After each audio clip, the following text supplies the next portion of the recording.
نرد الله وشفاعة رسول الله صلى الله عليه وسلم وعلى آله وأصحابه أجمعين خصوصا الإمام تقي الدين أبي بكر محمد الشافعي نعبنا الله بعلمه. الفاتحة. أعوذ بالله من الشيطان الرجيم. بسم الله الرحمن الرحيم.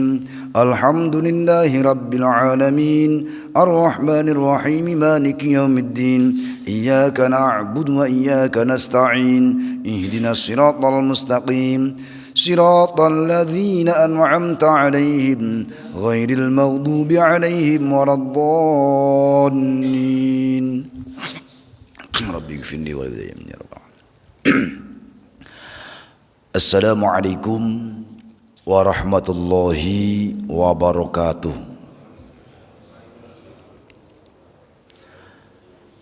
Alhamdulillahilladzi khalaqal mauta wal hayata liyabluwakum ayyukum ahsanu amala. Asyhadu an la ilaha illallah wahdahu la syarikalah wa asyhadu anna sayyidana Muhammadan abduhu wa rasuluhu la nabiyya ba'dah. Allahumma salli wa sallim ala sayyidina wa habibina wa syafi'ina wa maulana Muhammadin wa ala alihi wa ashabihi ajma'in, amma ba'd. Qala Allah ta'ala fi kitabihil karim, a'udzu billahi minasy syaithanir rajim, bismillahirrahmanirrahim. Innallaha yuhibbut tawwabin wa yuhibbul mutatahhirin. Wa qala Rasulullah sallallahu alaihi wasallam, at-tahuratu syatrul iman. Shadaqallahul azim wa balagha rasuluhun nabiyul habibul karim wa nahnu ala dzalika minasy syahidina wasyakirina walhamdulillahi rabbil alamin. Yang sama-sama kita hormati jajaran kepengurusan DKM Masjid Khairul Ummah. Yang sama-sama kami hormati para sepuh tokoh masyarakat, para pemangku wilayah, jamaah sekalian yang insyaallah senantiasa dirahmati Allah Subhanahu wa taala.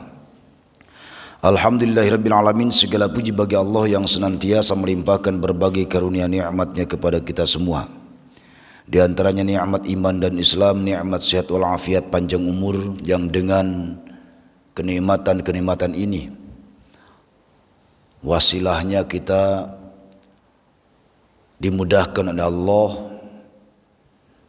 melangkahkan kaki kita menuju masjid ini guna melaksanakan sholat subuh berjamaah yang dilanjutkan dengan thalabul ilm. Mudah-mudahan langkah kaki kita senantiasa ringan menuju perkara-perkara yang baik, dan kebaikan-kebaikan yang dilakukan oleh kita mudah-mudahan dilipat gandakan pahalanya. Amin ya rabbal alamin. Salawat beserta salam semoga tetap terlimpahkan kepada baginda Nabi Muhammad sallallahu alaihi wasallam, kepada keluarganya, sahabatnya, tabi'in, tabi'ut tabi'in, sampailah kepada kita selaku umatnya, yang mudah-mudahan kelak di yaumil qiyamah kita layak mendapatkan syafaat Rasul. Amin ya rabbal alamin.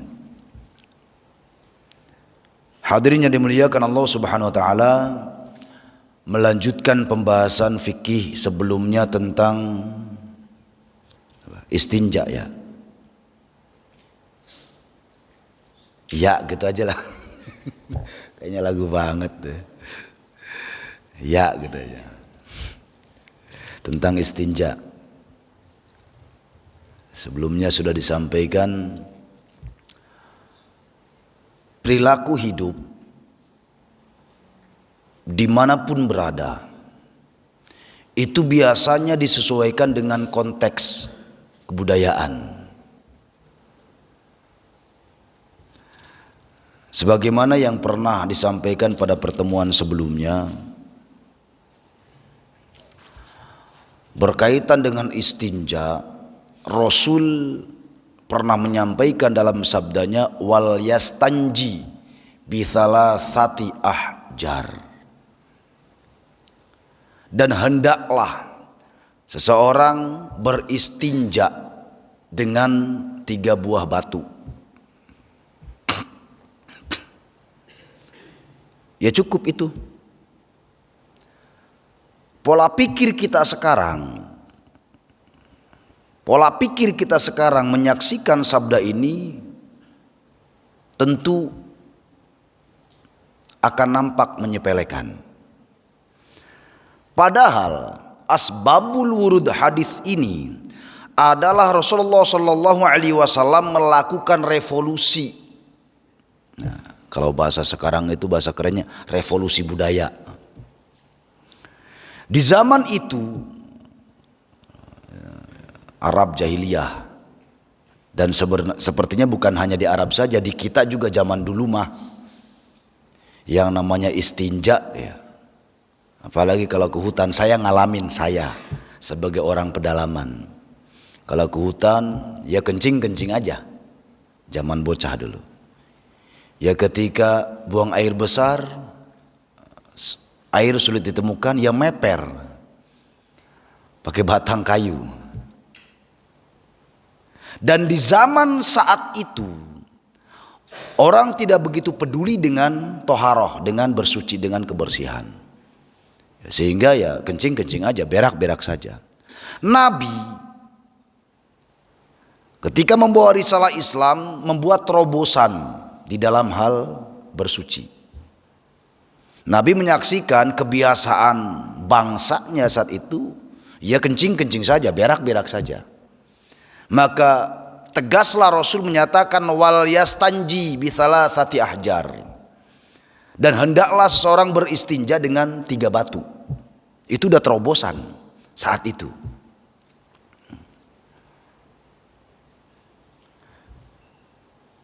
Itu awal mula risalah.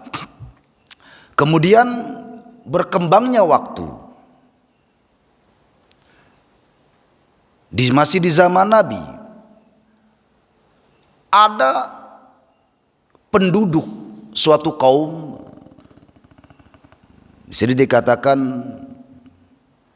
li'anna Allah Ta'ala athna ala ahli Quba. Allah itu pernah athna, memuji penduduk Quba. Kebiasaan penduduk Quba itu kalau istinja, kalau bahasa kita cebok gitu ya, itu dengan air. Nabi menyaksikan kebiasaan inilah yang menjadikan Allah senang, kemudian memberikan pujian pada penduduk Quba. Sampailah atas pujian Allah terhadap penduduk Quba, Allah menurunkan firman sebagai pujian atas kebiasaan yang baik. A'udzu billahi minasyaitonir rajim. Bismillahirrahmanirrahim. Fihi rijalun yuhibbuna ayyatatahharu. Wallahu yuhibbul mutatahhirin. Fihi rijalun, di dalam perkara ini, perkara istinja, rijalun terdapat penduduk yuhibbuna yang mereka senang ayyatatahharu, senang bersuci. Air bilma, maksudnya bersuci dengan air. Jadi kebiasaan penduduk Kuba itu tidak, artinya kebudayaannya di dalam bersuci lebih maju dibandingkan bangsa Arab saat itu. Maka Nabi senang dengan kebiasaan penduduk Kuba, Allah pun berikan pujian sampailah turun ayat ini. Semenjak turun ayat ini, kemudian Nabi baru memberikan bimbingan bersuci dengan air.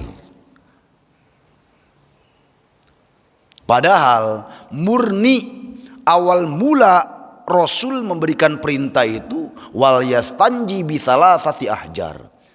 Hendaklah seorang beristinja dengan 3 batu. Itu aja.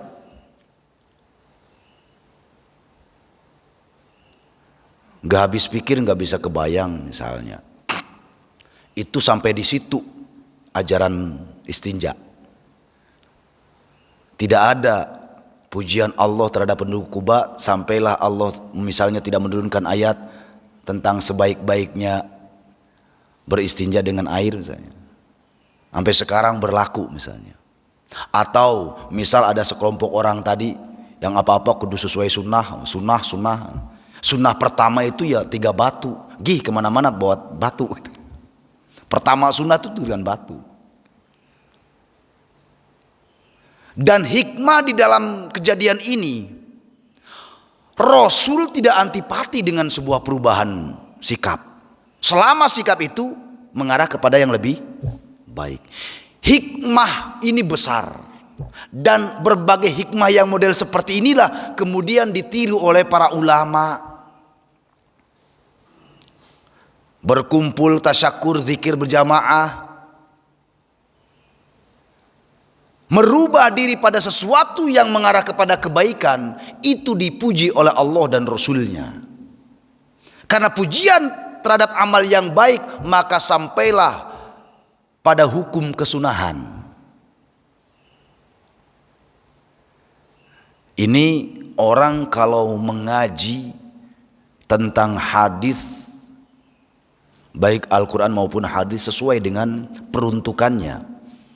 Al-Quran sesuai dengan asbabun nuzulnya, Al-Hadis sesuai dengan asbabul wurudnya, maka indah orang menjalani hidup, enggak kaku.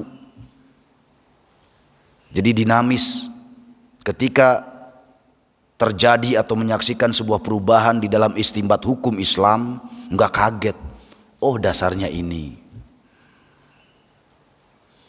Betapa kalau kita segala sesuatunya kembali ke zaman Nabi. Kita tahu misalnya salah satu hukum rukun Islam adalah zakat fitrah. Di zaman Nabi ya kalau tidak gandum ya kurma.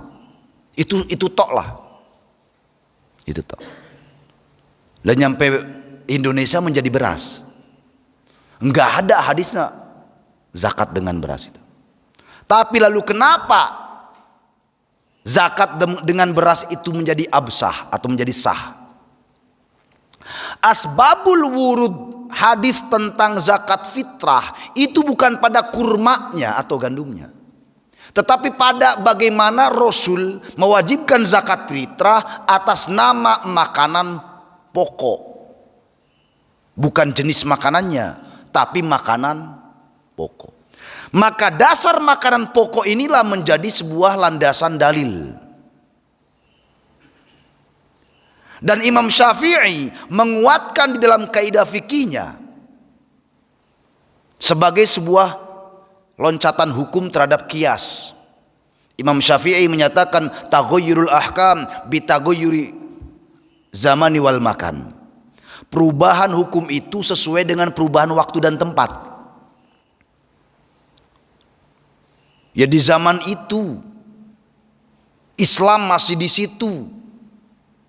Kemudian Islam menyebar ke berbagai penjuru dunia.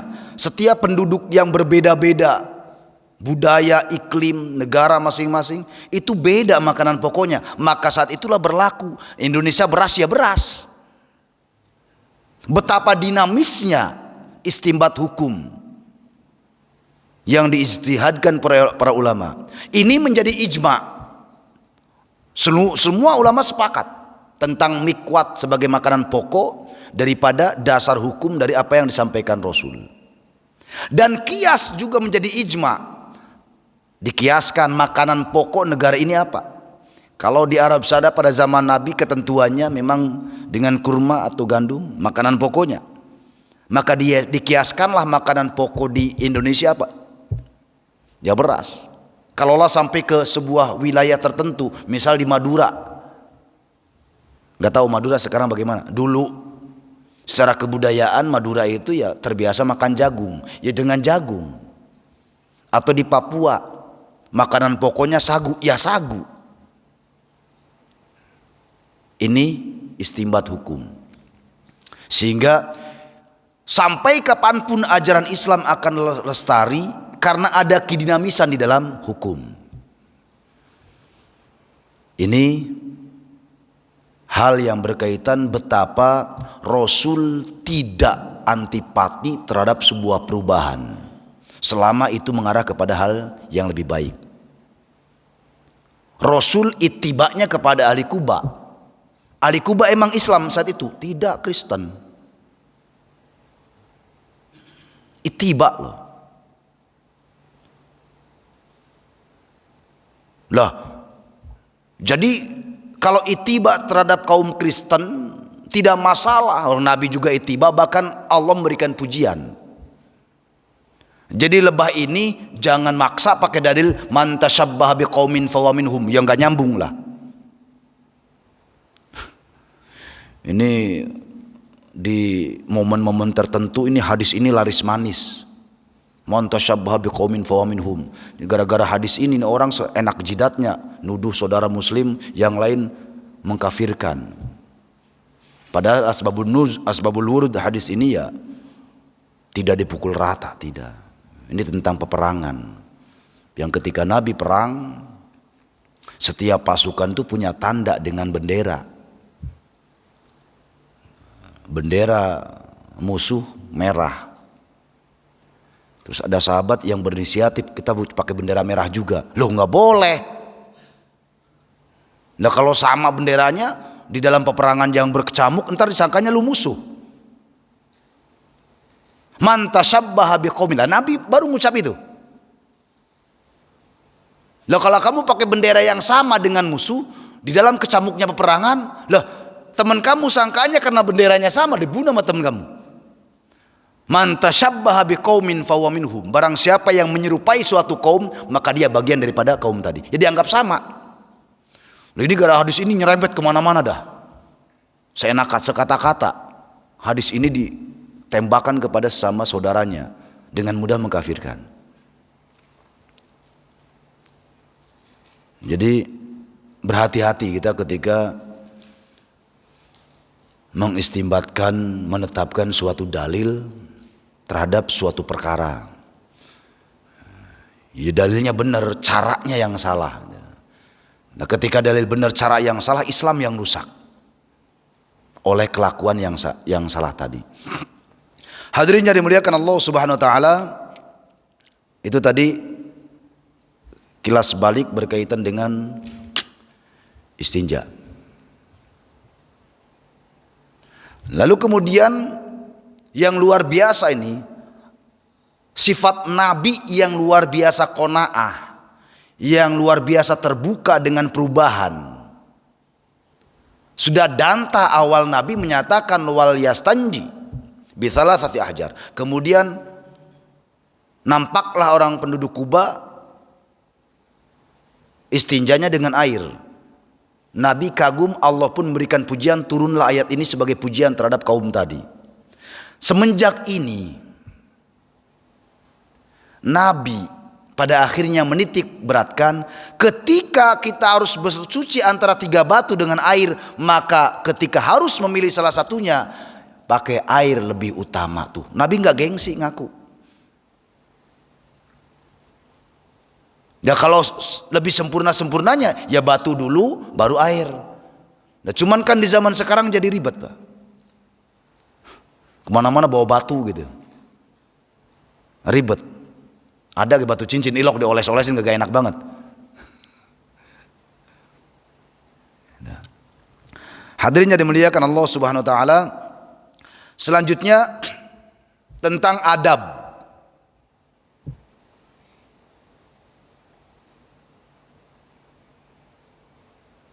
Tentang adabnya istinja.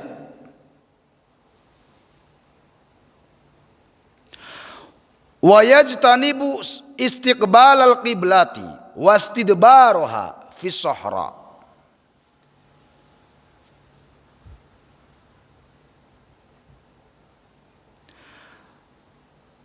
Adab istinja, hendaklah seseorang menjauhi arah kiblat. Maksudnya menjauhi itu ya jangan menghadap ke arah kiblat. Wastidbariha, dan membelakangi. Menghadap atau membelakangi tidak boleh. Fis sahra, di tempat terbuka lapangan. Ini awal mula Nabi menyampaikan seperti itu, tempat terbuka. Gara-gara konteksnya tempat terbuka, lalu menjadi pertanyaan kalau tertutup bagaimana? Sebab kita lihat secara kebudayaan zaman dulu tuh orang ya pada buat, ya kalau tidak ke kali ngablak gitu ya. Ya tempat terbuka lah zaman dulu, di kebon gitu ya. Udah ngablak lah zaman dulu mah. Ya, zaman berubah, maka sikap manusia berubah, ada rasa malu dan sebagainya. Ya WC akhirnya di dalam ruangan atau di dalam tempat tertutup. Zaman dulu yang ngablak, di kali, di kebon, di tegalan, di hutan, di mana-mana.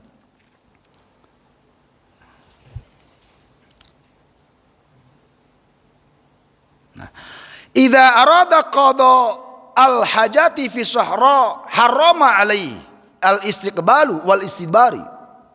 Al-istiqbalu wal istidbaru. Ketika seseorang ingin menunaikan hajat, maksudnya tadi istinja, fi sahra di tempat terbuka, harama maka haram alaihi atasnya. Haram apa yang haram? Istiqbalu wastidbaru. Jadi menghadap maupun membelakangi kiblat. Idza lam yastatiru. Jadi haram mutlak ketika tempat terbuka. Idza lam yastatiru, tatkala tidak ada penutup, tidak ada batas tutupan. Bisyai'in dengan sesuatu, sitrun mu'tabiratun, penutup yang lengkap. Kalau Rasulullah sallallahu alaihi wasallam, idza ataitumul ghaita fala tastaqbilul qiblata wala tastadburuha bi baulin wala ghaitin walakin syarriqu aw gharribu. Idza ataitumul ghaita, ketika kalian menuju keperluan untuk buang hajat, fala tastaqbilul qiblata, maka janganlah kalian menghadap kiblat, wala tastadburuha, dan janganlah kalian membelakangi kiblat, bibaulin wala ghitin, baik ketika kencing maupun ketika berak. Tidak boleh. Ini yang luar biasa unik. Walakin syarriku au gharribu, akan tetapi menghadaplah ke timur dan ke barat. Nah loh, orang Indonesia kalau teksnya hadis ini udah bingungin. Akan tetapi menghadaplah ke timur atau ke barat. Lah kan orang Indonesia mah timur barat, yang hadap yang membelakangi. Ini orang kalau ngajinya sepotong-potong bahaya. Lah kan hadisnya jelas, walakin syariku au gharibu, akan tetapi menghadaplah ke timur atau menghadaplah ke barat. Nabi ketika menyampaikan hadis ini, beliau sedang di Madinah. Madinah itu sebelah Madinah itu sebelah utaranya Makkah. Jadi penduduk Madinah ketika sholat, kiblatnya menghadap selatan. Jadi Nabi menyatakan walakin syarriku agharibu, akan tetapi menghadaplah ke timur dan ke barat. Tentu bagi orang Indonesia nggak berlaku. Orang awalnya jelas larangan menghadap kiblat atau membelakangi, kok akhirnya tidak boleh menghadap apa? Akan tapi berhadaplah ke timur atau ke barat. Lah, kata orang Indonesia sama baik itu. Ini salah satu pentingnya sesuatu yang sederhana tentang asbabul wurud hadis. Nabi menyampaikan ini di Madinah. Madinah itu sebelah utaranya Makkah. Berarti kan kiblatnya kalau bicara arah mata angin adalah selatan. Lah orang Indonesia kiblatnya secara arah lah itu ke barat. Ya, ngadepnya ke barat, membelakanginya ke timur. Ya artinya walakin syariku au gharibu enggak berlaku lagi. Ini berlakunya walakin syariku au gharibu, berlakunya bagi wilayah manapun, nih kalau bicara pengertian hadisnya, ini berlakunya hadis di wilayah manapun yang kiblatnya tidak mengarah ke timur atau menghadap ke barat. Ya dari arah baratnya misalnya dari arah barat Makkah, maka kiblatnya ke arah timur. Kita di arah timurnya Makkah menghadapnya ke barat. Jadi ini hadis tidak berlaku bagi negara-negara yang arah barat atau arah timur. Berlakunya hanya bagi yang arah selatan atau utara. Maka kita untuk menghormati adabnya, nah tadi berkaitan ini haram mutlak ketika di tempat terbuka. Bagaimana kalau tempat tertutup? Tidak masalah, cuman makruh. Nah, untuk menghindari itu maka kita sebagai orang Indonesia, ini lagi-lagi kita tegaskan, sebagai orang Indonesia ya kalau tidak menghadap ke selatan ya menghadap ke utara lah gitu loh. Karena itu tidak membelakangi atau menghadap kiblat. Hadirin yang dimuliakan Allah Subhanahu wa taala.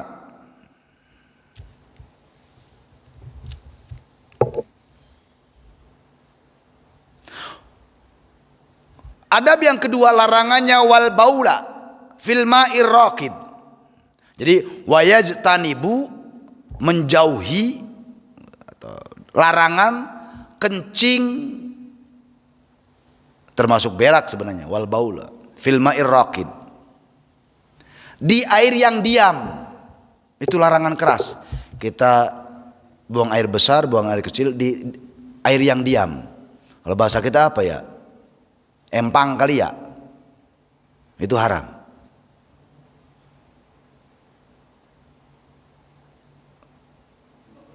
Hayo loh, yang punya empang lele. Ini maksud Nabi, ini perlu difahami bersama. Ingat, di zaman Nabi itu atau di Jazirah Arab lah khususnya, sebagaimana yang kita ketahui kan air itu nggak mudah, sehingga lubang air atau apa bahasa kita empang lah, apa kolam-kolaman lah, itu sangat sangat berharga air itu, sehingga air yang sebegitunya aja benar-benar diperhatikan, ya buat masak, buat mandi. Lah kok dikencingin, diberakin?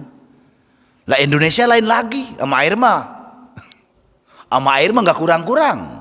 Lah dibuatin empang, isinya lele, ya salah satu gizi lele ya dari sengaja buat WC itu ya. Artinya asbabul berkaitan dengan ini adalah air yang benar-benar diperuntukkan untuk konsumsi. Ya kalau emang buat empang, buat kolam ikan segala macam ya gitu, terserah gitu.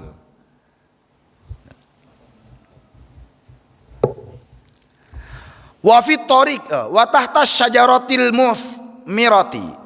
Dilarang pula kita kencing atau berak di bawah pohon yang rindang, pohon yang berbuah. Enggak boleh kita kencing berak di bawah pohon yang berbuah.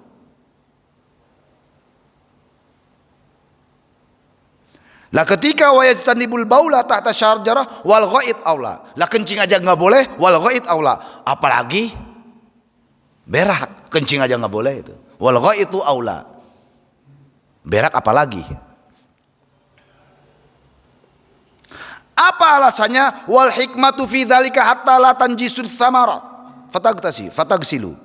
Hikmahnya di dalam perkara ini untuk menghindari kencing atau berak di bawah pohon yang berbuah, hatta latan jisul thamrah fatagsilu, yaitu terhindar dari najis buah tadi, terhindar sampai kemudian kita harus mencucinya.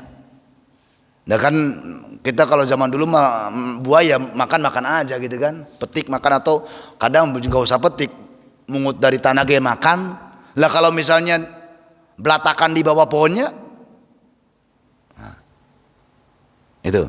Wa fit thariqi, termasuk pula larangan untuk dihindari ketika kencing atau berak itu di jalan.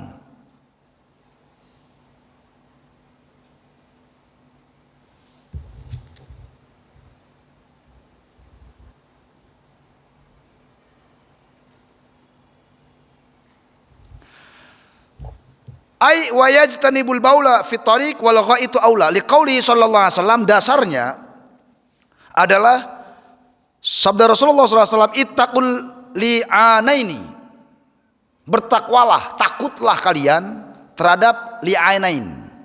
Qalu, para sahabat bertanya, wa mal li'anani ya Rasulullah, apa li'anan itu ya Rasul? Qala, Nabi menjawab, alladzi yatakhalla fi tariqin nasi au fi dhillihim. Dua perkara yang dilaknat, maksudnya gitu. Laknat itu artinya kalau bahasa kita mah, bahasa lokal kita ya caci maki gitu kan, bully.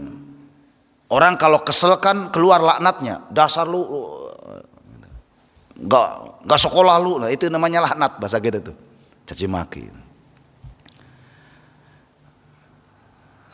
Li'anan itu artinya adalah sesuatu, seseorang melakukan gangguan, alladzi yatakhalla, melakukan gangguan atau halangan, fitoriqin nasi, di dalam jalan manusia, au fi dhillihim, atau di dalam naungan manusia.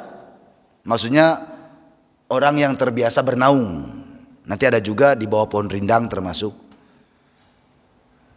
Ya, orang kehujanan atau kepanasan pingin berteduh, nggak jadi. Pingin berteduh di pohon rindang, orang baunya nggak enak. Apa di jalan? Nah, bagaimana kok sembarangan di jalan? Wasukbi, termasuk pula dilarang untuk buang air kecil atau buang air besar di lubang-lubang tanah. Aywayastanibu ayyabula fi thaqbin atau thukbin.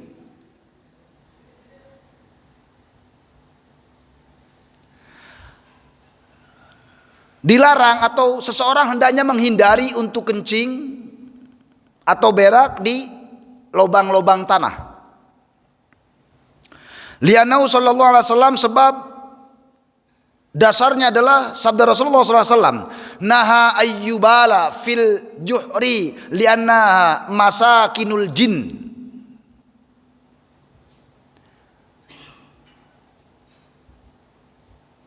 Rasul melarang seseorang untuk kencing.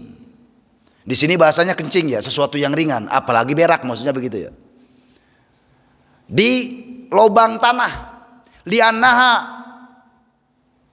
karena sesungguhnya lubang-lubang tanah itu masakinul jin, tempat berdiamnya jin.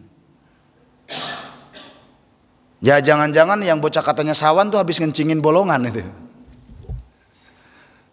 Biasanya kan orang kalau iseng tuh kencing asal bolongan atau bawah pohon yang bolong-bolong kencingin gitu. Ya mending kalau berdiri mah. Lah kalau jongkok, kalau jin masih mending lah, bahasanya kagak nampak. Ini ketika jongkok kencing, ada temennya keluar, matok lah kan, nggak enak. Ini alasannya. Nabi menyatakan jin sesuatu yang lebih. Ya, selain daripada jin kan ada hewan-hewan yang juga khawatir terganggu. Wadzilli tadi, hadis yang tadi wadzil. Hendaklah seorang menjauhi naungan tempat berteduh, sebagaimana hadis yang tadi. Tidak boleh. Wala yatakallamu 'alal bauli wal ghaid, dan hendaklah seseorang tidak berdialog. Yatakallam itu musyarakah bainatsnain faidahnya. Jadi kalau kalam atau kalam itu bicara. Kalau takalam itu artinya berdialog. Kalau bicara sendiri, kalau berdialog berarti ada teman. Musyarakah bainatsnain. Takallama yatakallamu, berarti ngobrol, ada orangnya. Doroba memukul, pasif memukul. Doroba memukul. Yatadorroba, Tadorroba, saling memukul, berarti ada lawannya. Musyarakah bainatsnain. Wala yatakallamu, dan seseorang tidak boleh berdialog, ngobrol. Alal bauli wal ghaid, atas sesuatu atau ketika berkegiatan kencing dan berak. Ya lagi-lagi zaman dulu, nama lagi jahiliyah kita, zaman bocah, ya jejeran di kali gitu ya, ngobrol aja biasa gitu kan. Itu padahal dilarang. Dilarang ngobrol ketika kencing dan berak.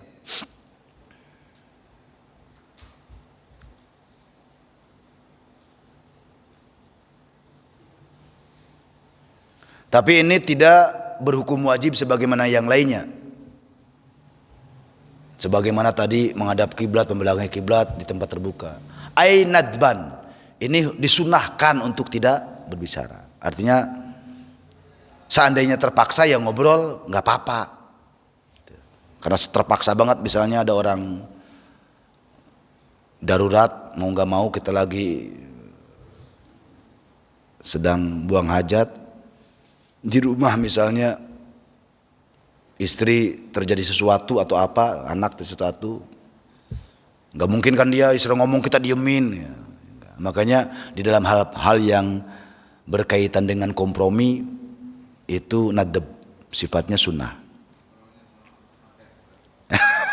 Halo, enak banget ya, nanggung. Itu. Kemudian yang terakhir, wala yastaqbilu syamasa wal qamara wala yastadbiruhuma, dan tidak menghadap matahari dan bulan. Begitu pula tidak boleh membelakanginya, membelakangi keduanya. Lagi-lagi ini larangan, tidak haram, sebagaimana arah kiblat atau membelakanginya. Istiqbalu syamsi wal qamar fi hali qada'in, fi hali qada'il hajati makruhun. Jadi hanya bersifat makruh sebagaimana tadi ngobrol. Wallahu alam bisawab. Demikian, kalau ada pertanyaan bisa dilanjut di luar. Ya, gitu aja ya. Atau mungkin sekarang lagi pingin, takutnya keburu lupa, monggo. Kalau saya mending di luar, makan, minum, kopi. Silakan kalau mungkin ada pertanyaan.